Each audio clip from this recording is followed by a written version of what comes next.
The Olympics is over, but the story of one of its biggest dramas, that of the Belarus athlete who defected from her country during the Games, is not.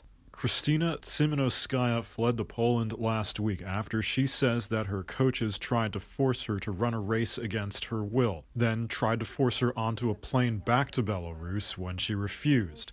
On Monday, the country's president, President Lukashenko, said the 24-year-old was, quote, manipulated by outside forces. But Reuters has met another athlete, Konstantin Yakovlev, who also left Belarus with his family, this time for Ukraine, coincidentally on the same day as Tsimanouskaya's incident in Tokyo. He's a professional handball player and coach. He says he's offering a rare snapshot into the sporting world they've left behind and Lukashenko's role in it.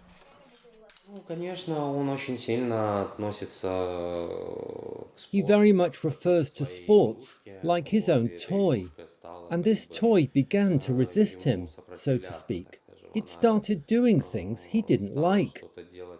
During 26 years of rule, this man got used to all his orders. Any requests must be executed. But here, it's not the case. It can't be this way. He's an illegitimate president. He lost the elections. And this is obvious to everyone. It's so stupid to pretend this didn't happen. The resistance that Yakovlev is referring to are athletes that joined the political opposition after the country's disputed election and the violent crackdown on protests that followed. Professional athletes are among some of the most prominent figures to criticize Lukashenko. Some of them have lost their jobs with the government or been kicked off national teams. Others were detained. Yakovlev has a tattoo of him in his uniform. The numbers 23 and 34 on the uniform are a reference to the article in Belarus's administrative code under which he was detained for 2 weeks. He says they were trumped-up charges.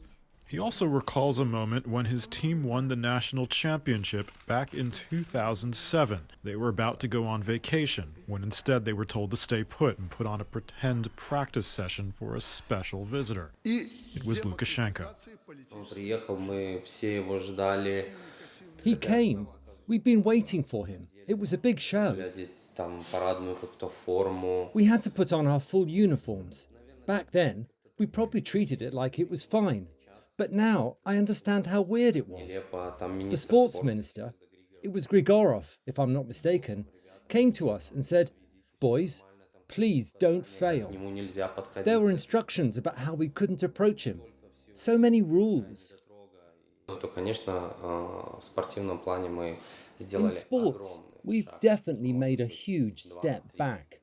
Or even 2, 3, 10 steps back. The consequence of it all is the Olympics. I think that the person was boiling over from injustice, from the stupidity of Belarusian bureaucrats. Yakovlev says that when Lukashenko visited the team, they had their photo taken with him, but weren't allowed to keep a copy because the president didn't like the way he looked in it. The president was at one point the head of the country's National Olympic Committee. That title's now held by his son, Victor. Both were banned from attending the Games. The president's office did not respond to a request for comment.